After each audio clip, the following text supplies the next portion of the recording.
Hey, welcome back. Today we're going to dive into something that is just, well, it's a kind of cosmic blueprint hidden in plain sight. And honestly, it might just change the way you see everything.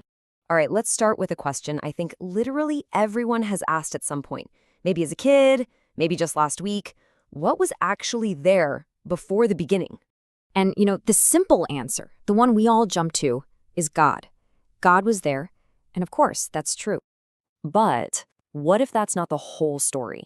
What if I told you the complete answer is way more surprising? That before the foundations of the world, God already had a family with him. So this gets us to what we're calling God's unseen family, these divine beings that were part of the heavenly realm long before you and I ever showed up on the scene. Just check out this passage from the book of Job. God is talking about creating the world, and he asks Job where he was when the morning stars were singing together and all the sons of God shouted for joy. Wait a minute. That tells us that a group called the Sons of God was right there, watching it all happen. So who exactly are these guys? Well, in the original Hebrew, the term is b'nai Elohim. And listen, this isn't just a fancy way of saying angels. Angels had a specific job. They were messengers. The b'nai Elohim, the sons of God, were something else. They were high-level members of God's heavenly court, his family or administration. Okay, so this idea of a heavenly administration, it leads us to this really core concept that you see woven throughout the scriptures, the divine council. Okay, get ready for this, because this verse from Psalm 82 is a bombshell. It says, God stands in the divine assembly. He administers judgment in the midst of the gods. Now here's the kicker. The Hebrew word for God there and the Hebrew word for gods, it's the exact same word, Elohim.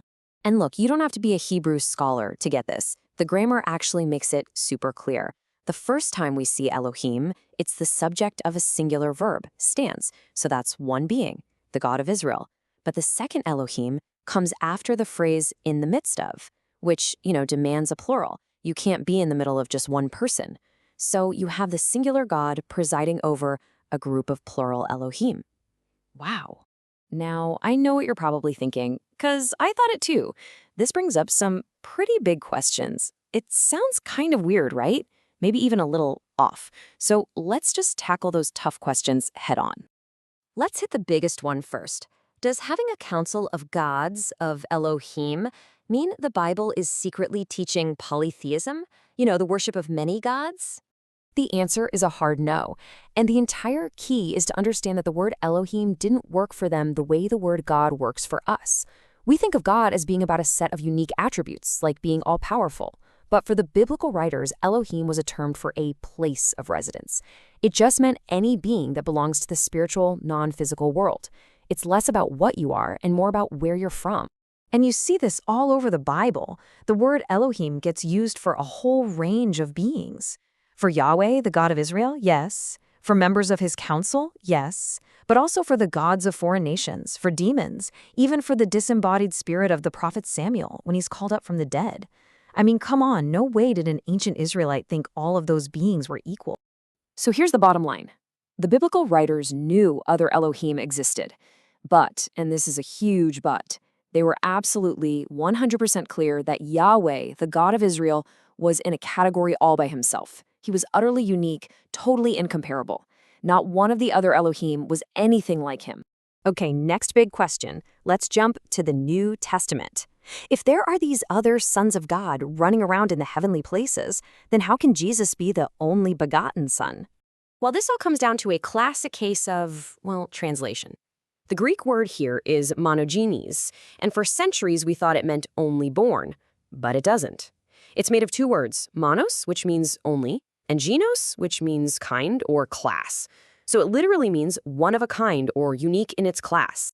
And hey, the Bible gives us the perfect analogy for this itself. In the New Testament, Isaac is called Abraham's monogenes son. But wait, was he his only son?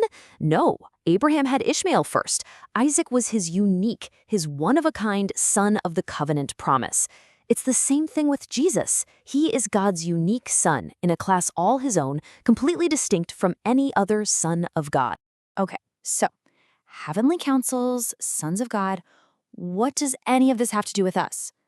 This is where everything we've talked about leads to the grand purpose for why we're even here. Think about that famous line from Genesis chapter 1, one we've all heard a million times. And God said, "Let us make humankind in our image." For centuries, people have wondered, who is us? Who is our? Well, once you see the divine counsel, it just clicks into place. It's a two-step process. Step 1, God turns to his heavenly family, his council, and makes a proposal. Let us make humankind.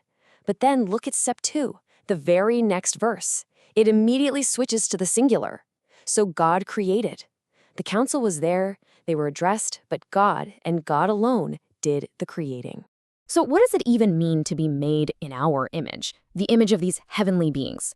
We usually think it's about an ability we have, right? Like reason or creativity or free will. But what if the image of God isn't an ability we possess, but a status we're given? What if it's a verb, not a noun? A function, not a feature? The Hebrew actually suggests we were created as God's image. Our job, our entire purpose for being, is to function as God's representatives, to be his imagers here on planet Earth. And this is where it all comes together, into this one beautiful, breathtaking cosmic picture. As in heaven, so on earth. Check this out. It's a perfect mirror. In the heavens, God has his divine council, his heavenly family, his representatives in that realm. So on the earth, he created a second family, that's us, humankind, to be his earthly representatives in this realm. 2 families in 2 realms, all part of one divine plan. And so that leaves us with this massive question to think about. If being human is fundamentally about our status and our function as God's representatives, his imagers, then what does that mean for how we live? How does that change our purpose right here, right now on Earth?